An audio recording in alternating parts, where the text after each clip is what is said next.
The morning was perfect. A golden sun hung low in the sky, casting long shadows across the land. Birds flitted between trees, their songs blending into the gentle rustling of leaves. A breeze carried the scent of damp earth, fresh and clean, the kind that made you grateful to be away from the chaos of the world. I sat on my porch, boots propped against the worn wooden railing, a steaming cup of coffee in my hands. The warmth seeped through my fingers, a small comfort in the crisp air. This was why I had moved here. Peace, solitude, no blaring horns, no nosy neighbors, just me, my land, and the silence that made everything feel right. Taking a slow sip, I let my eyes drift across the open fields. The grass, still wet with dew, shimmered under the sunlight. Beyond that, a few scattered trees swayed lazily. Everything was as it should be. Then something changed. A faint tremor in the air. My brow furrowed. A strange vibration carried through the ground, subtle but unmistakable. Setting my mug down, I leaned forward. A thick cloud of dust rose in the distance. It snaked through the trees, creeping closer with every passing second. Sunlight bounced off windshields, flickering like tiny signals in the haze. Then, engines rumbled, loud, relentless, completely out of place in this quiet sanctuary. I straightened. That wasn't normal. No one came out here, not unless they had a damn good reason. The dust parted just enough to reveal movement. Vehicles, a long stretch of them, crawling down the dirt road like an invading army. A creeping sense of unease settled in my chest. SUVs, campers, minivans, one after another, tires churning up gravel as they approached. The hell? I pushed off my seat, boots hitting the floorboards with a dull thud. By the time I stepped off the porch, the first few cars had pulled up, doors swinging open. People poured out like they were arriving at a vacation resort. Some stretched, arms reaching for the sky, shaking off long drives. Others popped open trunks, dragging out coolers, folding chairs, and plastic tubs filled with supplies. More vehicles lined up behind them, creeping forward in a slow, steady stream. I blinked. No, this couldn't be happening. A woman strolled toward the front of the gathering, her steps purposeful, her presence impossible to ignore. Karen, of course.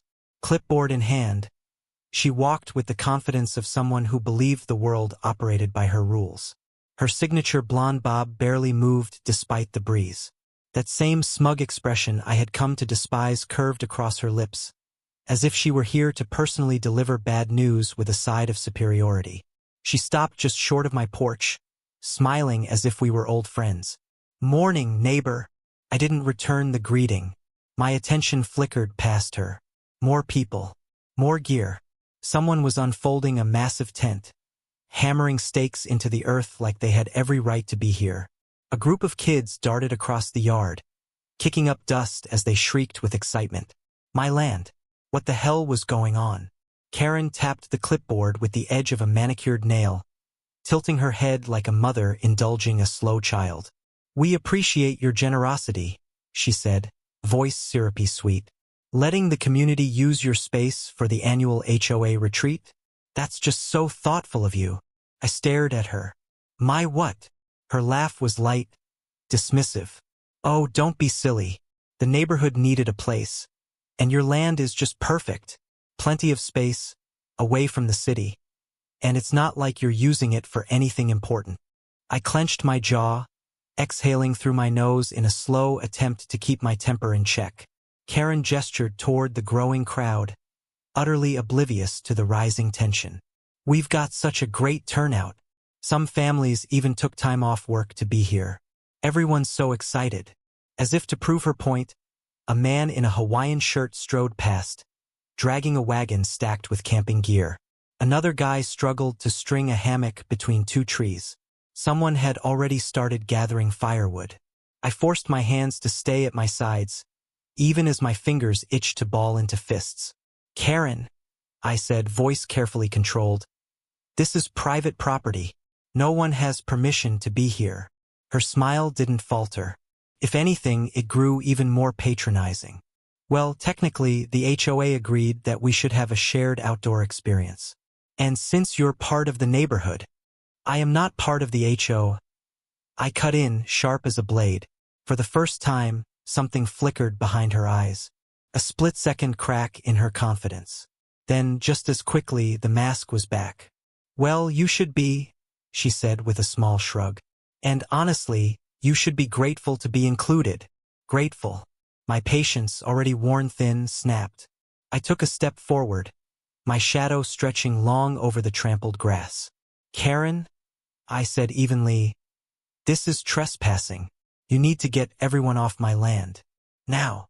A murmur ran through the crowd. Some of the campers shifted uneasily.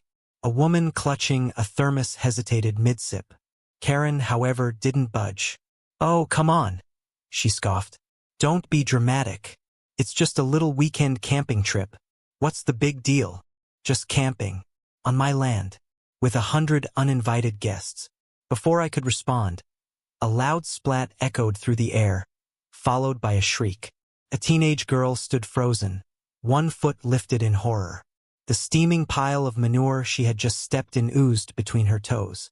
EW. Gross! She screamed. There's poop everywhere.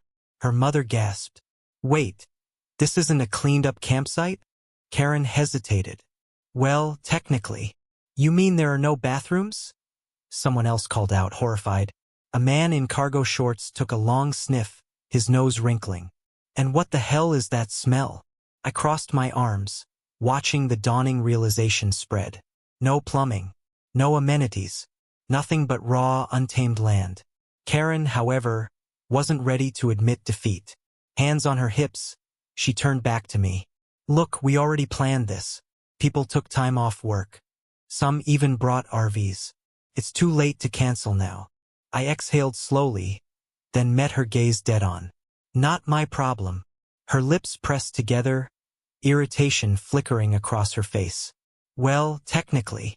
For the last time, I cut in, my voice leaving no room for argument. The HOA has zero control over my land. You and every single person here are trespassing. A ripple of unease ran through the crowd. Nervous glances exchanged. Footsteps shuffled. Karen, however, stood her ground. Her chin lifted defiantly. Well, she huffed. If you're going to be so selfish about it, maybe we should put it to a vote. I stared at her, incredulous. A vote, I repeated. She folded her arms. We live in a democracy, don't we? My patience was officially gone. All right, Karen, I said, reaching for my phone. If you want to act like this is a democracy, I pressed the call button. Let me introduce you to my security detail. The protagonist stands on his porch, staring in disbelief at the swarm of uninvited guests flooding his property. SUVs and campers continue rolling in, dust billowing in their wake. People spill out, stretching, yawning, and unloading supplies like they've just arrived at a summer camp. Karen marching forward, clipboard in hand, beaming. Good morning, neighbor.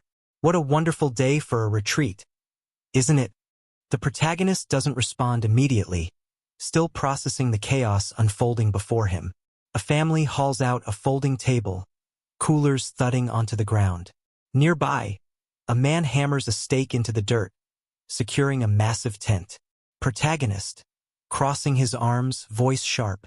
Karen, what the hell is going on? Karen, laughing, waving a dismissive hand. Oh, don't act surprised. The HOA voted, and your land was selected for our annual retreat. Perfect space. Open, secluded, away from city noise. The protagonist blinks, exhaling slowly. He steps forward, lowering his voice.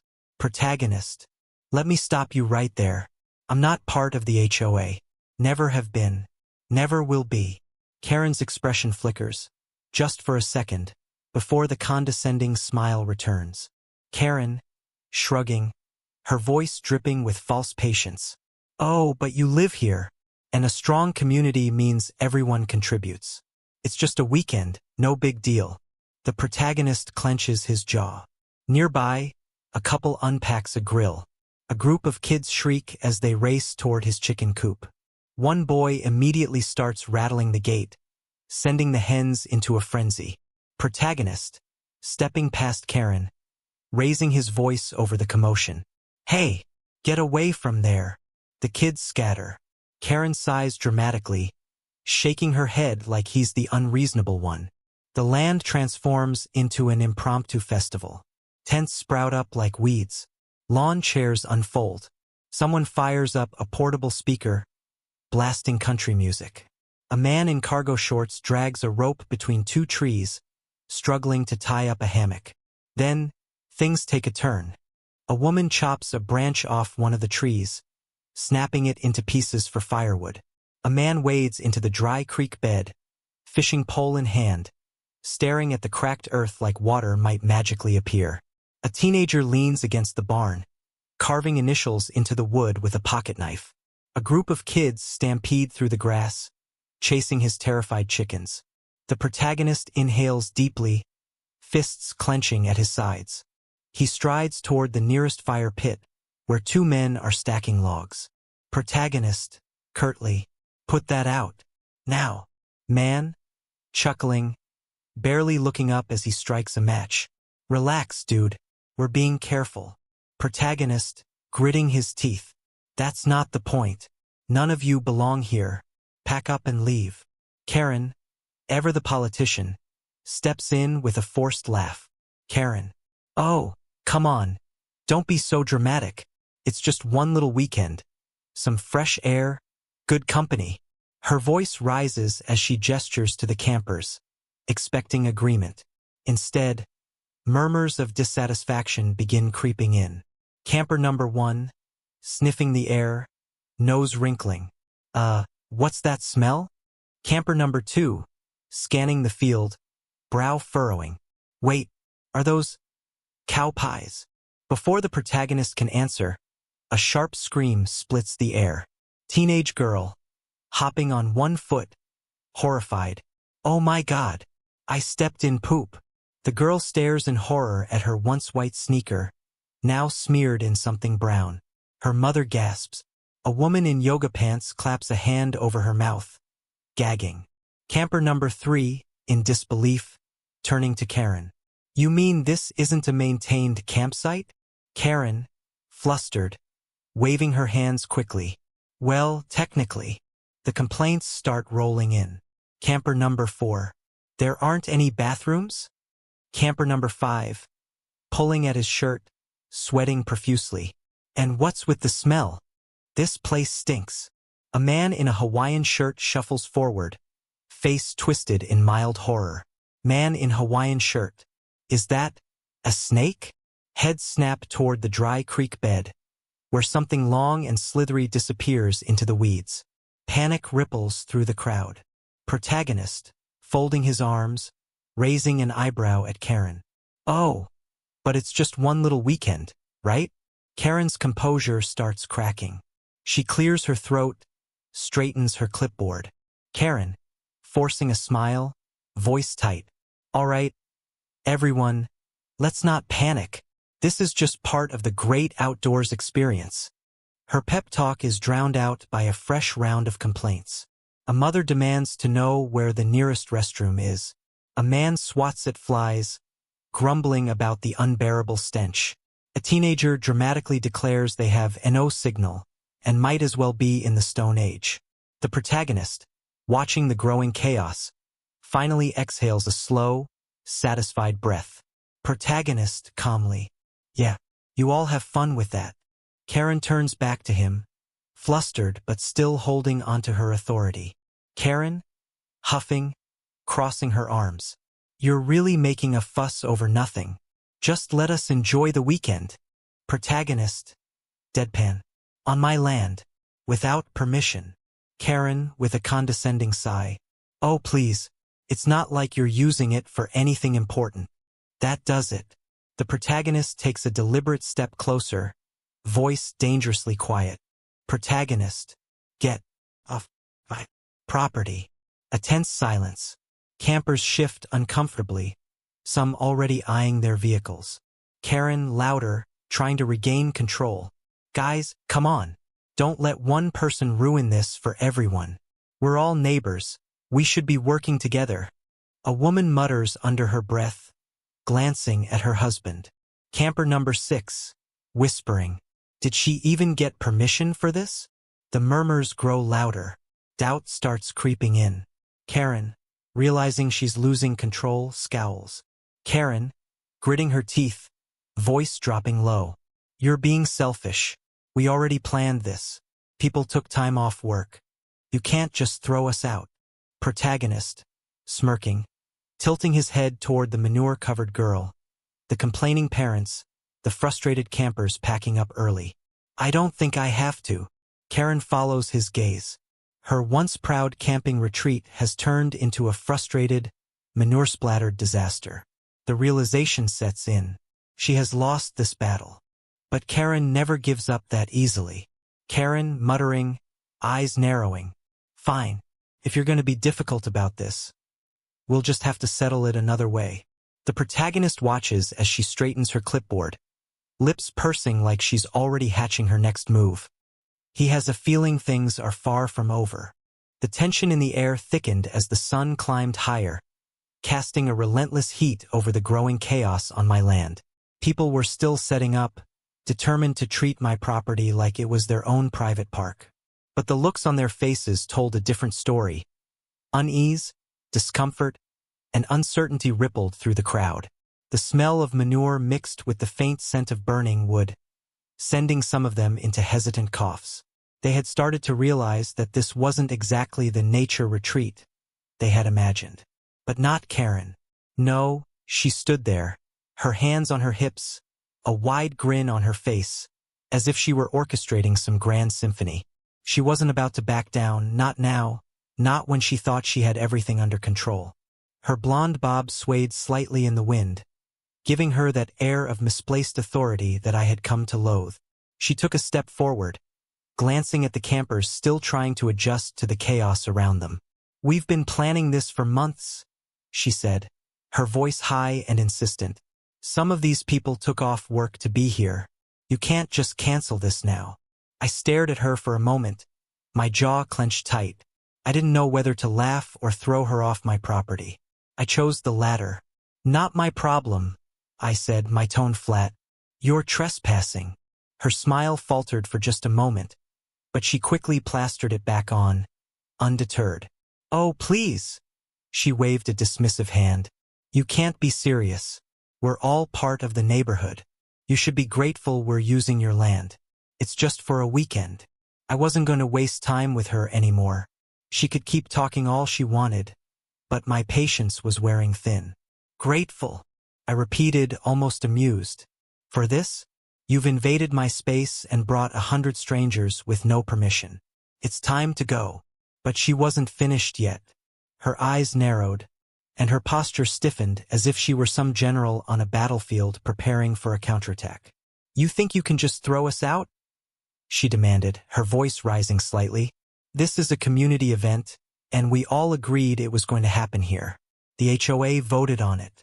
You'll regret trying to shut this down. At that moment, I felt a deep, unsettling calm wash over me. I knew what needed to be done. I reached for my phone, my thumb hovering over the screen as I dialed the number I'd been avoiding. It rang once, twice, and then the line clicked. Send them out, I said flatly. There was no turning back now. As soon as I hung up, I walked over to the barn, my eyes scanning the area. I wasn't sure if Karen had realized what she was up against yet, but the time for words was over. It was time to show her just how wrong she was. The silence that followed felt suffocating. People continued to scramble, hammering stakes into the dirt, setting up folding chairs, but there was a shift in the air, a subtle, uncomfortable shift. I could feel it, and then the first one appeared. A sleek black dog, its massive frame moving gracefully from behind the barn. Titan, the leader of my pack, emerged first. His eyes were cold, his muscles rippling with every step. He wasn't the kind of dog you'd want to meet on a bad day, but he had always been loyal. His growl, low and guttural, vibrated through the ground beneath our feet. The campers froze in place. The noise around us started to die down, and for a moment, There was nothing but the sound of Titan's low growl and the rustling of the other dogs following suit. "Are those?" someone murmured from the crowd, their voice laced with fear. "Friendly?" a woman whispered behind her husband, clutching his arm like a lifeline. "Depends," I said with a smirk, watching the fear begin to spread through the group. I let Titan take one slow step forward, his eyes never leaving Karen. Shadow, the second largest of the pack, followed his lead. Her ears perked, her gaze locked on Karen with the intensity of a predator about to strike. Karen's face drained of color. She took a step back, but I could tell she was trying to hold her ground. "You can't just bring attack dogs into this," she shrieked, her voice cracking.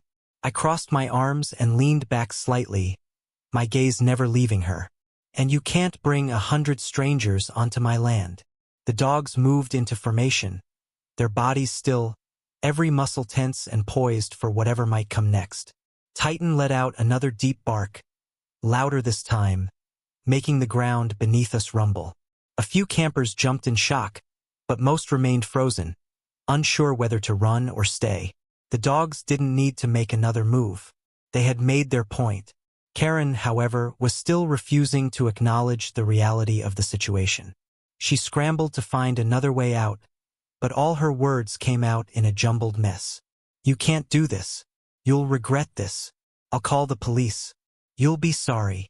Just as she finished her sentence, the sound of sirens filled the air. 2 squad cars pulled up, tires screeching as they slid to a stop at the edge of the property. Karen's expression twisted into a mix of fury and disbelief. She turned to me, eyes wide with realization. Her plot was falling apart faster than she could keep up with. The officers stepped out of their vehicles, surveying the situation. Their eyes quickly locked onto the dogs, but they didn't seem concerned. They had seen enough to know that Titan and his pack weren't here to cause trouble. One of the officers, a tall man with a thick mustache that had clearly seen some action, walked over to me. "You called about trespassers?" he asked, his voice steady. "Yeah," I replied, pointing towards the crowd. "These people don't have permission to be here. They're trespassing." Karen took a step forward, as if trying to seize the moment. "These dogs are dangerous," she shouted, pointing at Titan. "You have to arrest him. He released these animals on innocent families." The officer turned slowly toward her, his gaze unimpressed. "Ma'am, I'm going to need you to calm down," he said. "You're claiming this man released dangerous animals? Is there evidence of that?" Karen faltered, her eyes darting around. "Well, they almost mauled us," she stammered, her voice cracking under the pressure. But the campers were already starting to look uncomfortable, shifting their weight from foot to foot as they realized they were on the wrong side of the law. "Do you have written permission to be here?" the female officer asked, cutting through Karen's bluster. Karen opened her mouth, but nothing came out. She looked like a fish gasping for air, her clipboard shaking in her hands. I mean, the HOA said." "Ma'am," the officer interrupted. "Do you have written permission from the property owner?" Karen was trapped. She opened her mouth, but the words didn't come. She looked over at the campers, hoping for backup, but they were all packing up now, looking at her with varying degrees of guilt and regret. I took a step forward, reaching into my jacket pocket. I pulled out the neatly organized folder, the one with all my documents, proof of ownership, official land registration papers, and a copy of the police report from the earlier incident. "Here," I said, handing the folder to the officer. "This is all the proof you need." The officer flipped through the papers quickly, her eyes scanning the details. "This land is privately owned. There is no HOA jurisdiction here," she said, closing the folder with a snap. "You are all trespassing." Karen's face contorted with rage. She sputtered incoherently, but it was clear her fight was over. This isn't the end," she muttered through gritted teeth, her eyes still burning with fury. The officer turned to the crowd, her voice firm. "All of you need to pack up and leave. Now." A ripple of nervous energy passed through the campers. The realization was setting in, they had no legal right to be here. People began scrambling, tossing sleeping bags into cars, and folding tents in a hurry. One by one, they fled the scene, their hopes of a relaxing weekend ruined. Karen, however, was the last to leave. As she stormed back to her SUV, she threw one last look over her shoulder at me. "You're going to regret this," she hissed under her breath, before slamming the car door so hard the whole vehicle shook. I watched as her SUV disappeared down the road, the dust settling around me. It was over for now. But as I looked at my dogs, their eyes still scanning the area, I knew this wouldn't be the last time Karen tried to challenge me. The sound of sirens broke the tense silence, signaling the arrival of the police. The protagonist stood tall, arms crossed, staring at the scene with a calm but steely gaze. His property, once a peaceful sanctuary, was now a chaotic mess of hastily abandoned tents, overturned coolers, and discarded sleeping bags. He stood firm, ready to face whatever Karen had left in her arsenal. Karen, meanwhile, was already walking up to the officers with her clipboard clutched tightly in her hands. The smug look she had worn earlier was still there, though now tinged with anxiety. She was trying to appear confident, but her voice betrayed her. "Officers," she started, her tone exaggeratedly sweet. "This man has unleashed dangerous animals on innocent families. We were only trying to enjoy a peaceful community event, and he turned it into a nightmare." She threw a pointed look at the dogs that were now lying quietly by the porch, their eyes still fixed on the retreating campers. "They're not even trained. They're a menace," she continued, her voice rising. "He's anti-community, hostile to everyone here. He's causing chaos for no reason at all." The protagonist remained quiet, watching her every move. He knew the truth, and he wasn't about to let her manipulate the situation any longer. One of the officers, a tall man with a weathered mustache, glanced at Karen, unimpressed. He then turned to the protagonist. "Sir, can you tell us your side of this?" With a measured breath, the protagonist stepped forward, his voice clear and steady. "First, let me assure you that my dogs pose no threat to anyone. They're trained protectors, not attack dogs. They were simply doing their job." He took a step to the side, signaling for the officer to look at the property papers he had in his hand.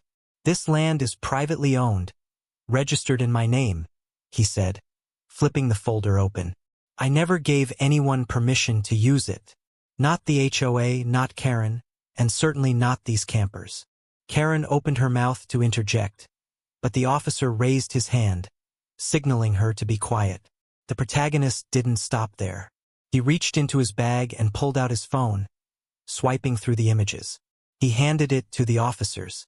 "Here's the security footage, recorded from my cameras, showing these people trespassing on my land, setting up camp, damaging property, and making a mess." He moved aside to give the officers a moment to review the footage. The silence was thick, only broken by the occasional bark of the dogs, now resting at their owner's feet. The female officer, who had been quietly observing from the back, took the footage from her colleague. She glanced through it, then quickly glanced up at Karen, her eyes sharp and unwavering. "Ma'am, do you have written permission to be here?" she asked. Karen hesitated, her face suddenly paling. We. The officer didn't let her finish. "Do you have a document, signed by the owner of this property, authorizing you to be here? Because I'm not seeing one." Karen's mouth opened and closed like a fish, unable to form words. The officer let the silence stretch before turning back to the protagonist. "Sir, I'm assuming you have proof this land is yours?" "Absolutely," the protagonist replied, handing over the official land registration papers. "There's no HOA jurisdiction here. Karen is not a member of any association that governs my property. She has no authority to make decisions for me or my land." The officer flipped through the papers, his brow furrowing as he read. Karen's confidence was slipping, her eyes darting nervously between the officers. She knew she had no grounds to stand on, but that didn't stop her from trying. The officer looked up, his voice firm. "Ma'am, this is private property. The HOA has no say here. You and your group have been trespassing." Karen's face turned a deep shade of red. This isn't right.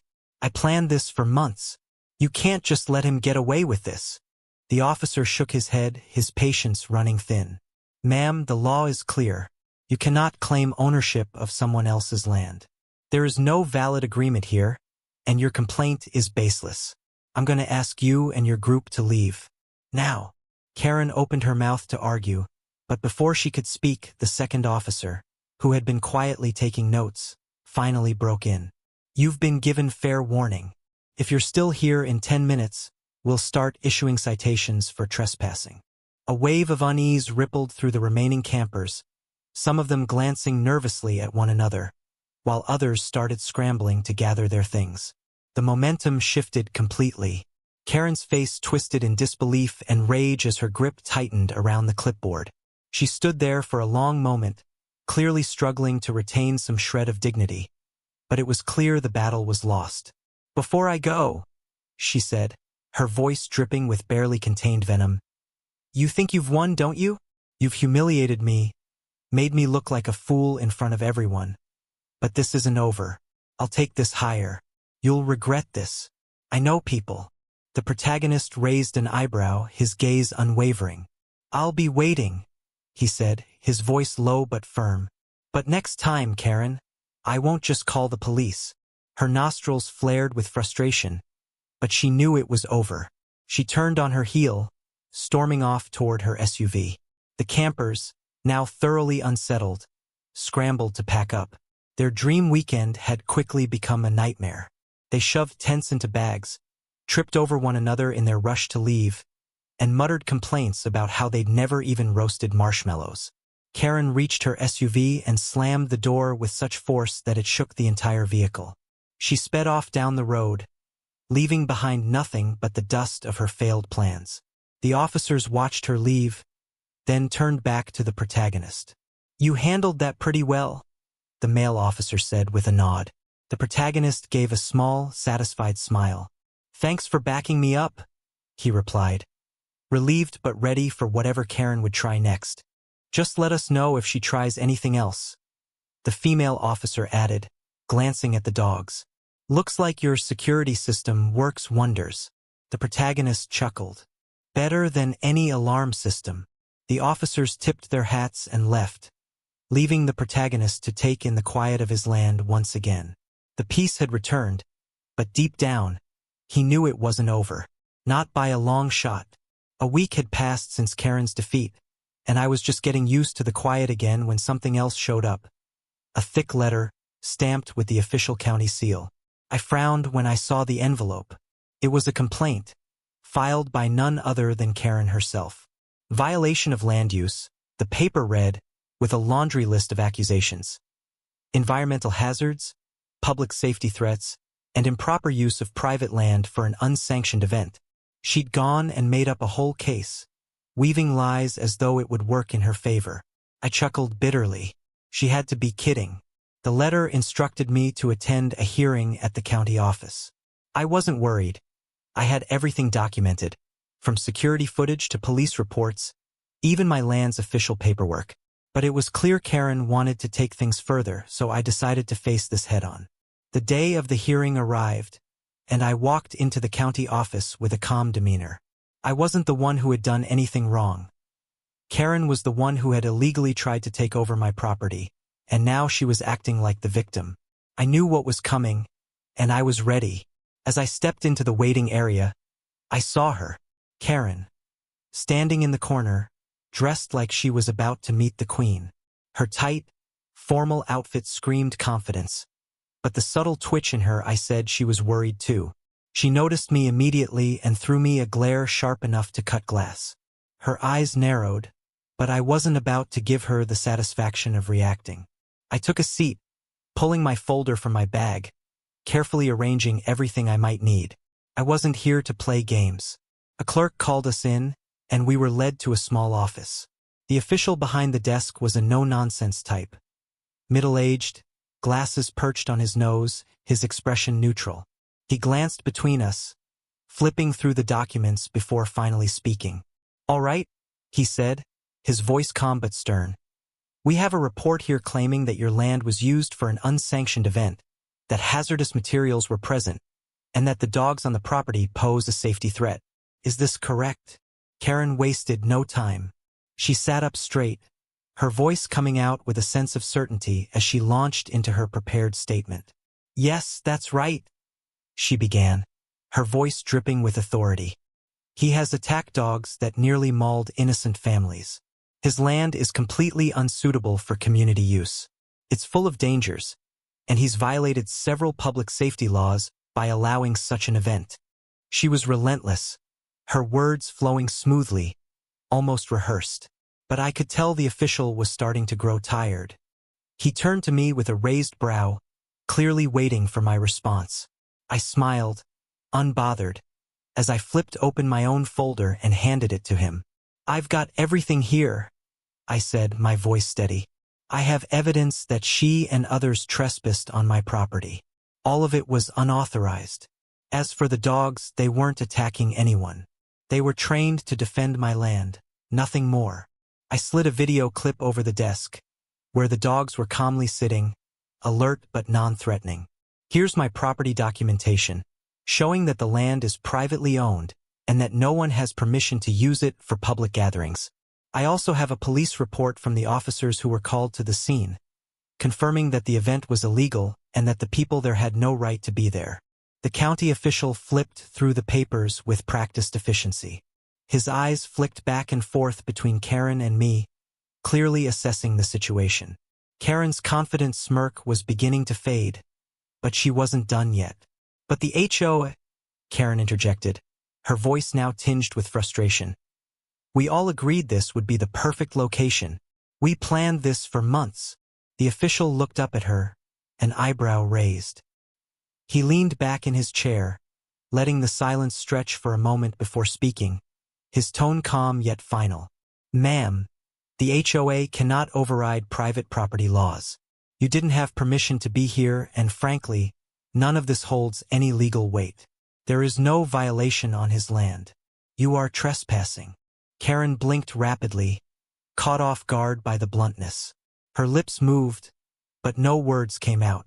She tried again, but nothing she said could recover the situation.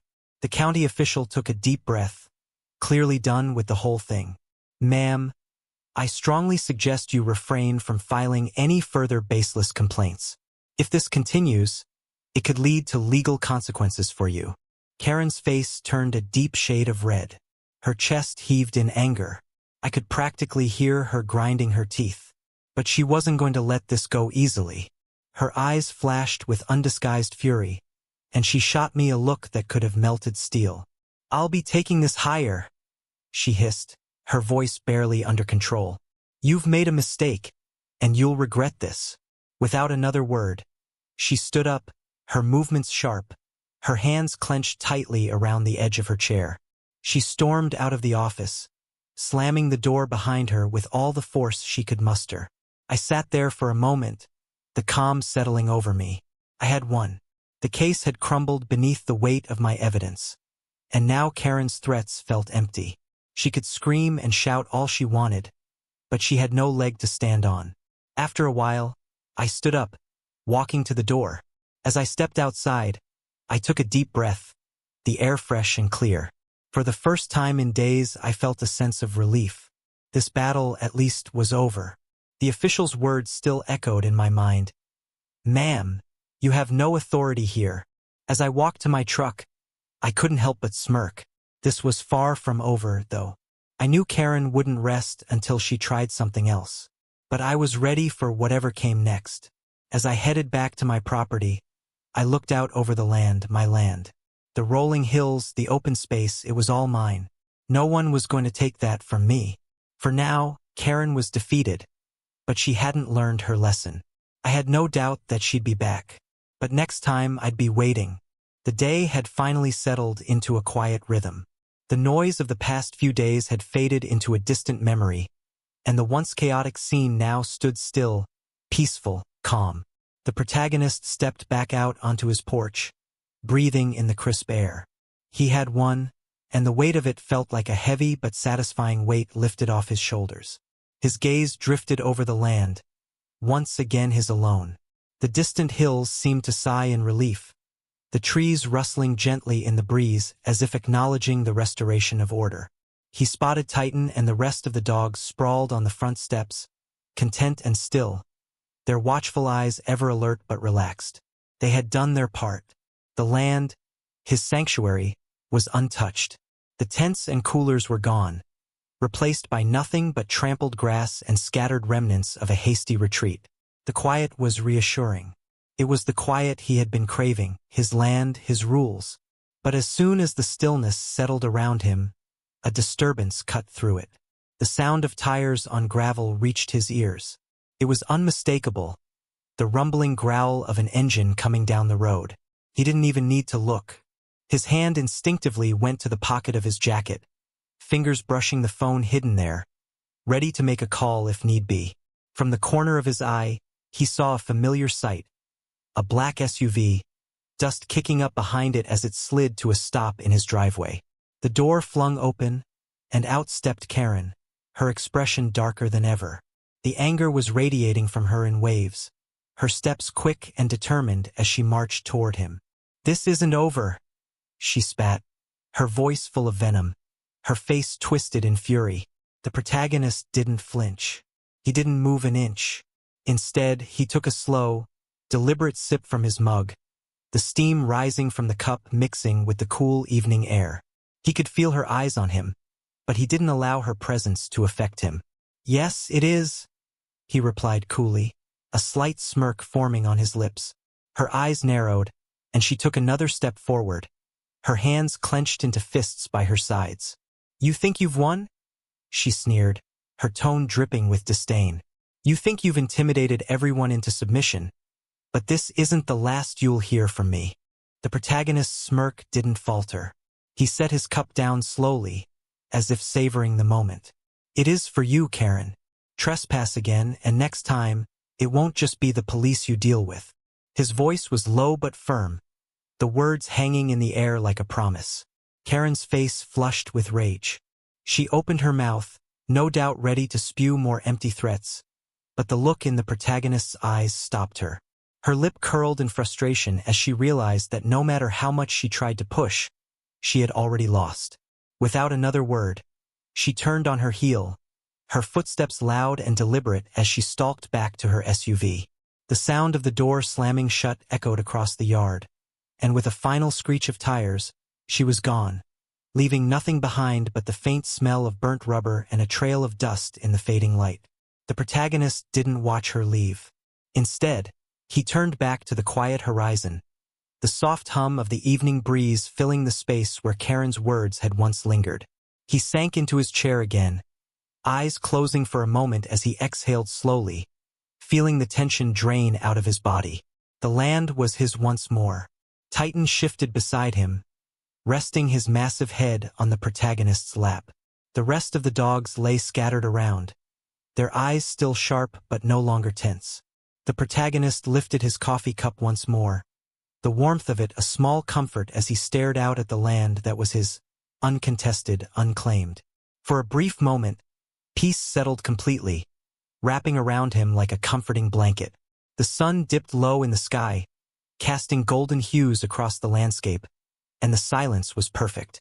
He took a deep breath, feeling the satisfaction of having reclaimed his space.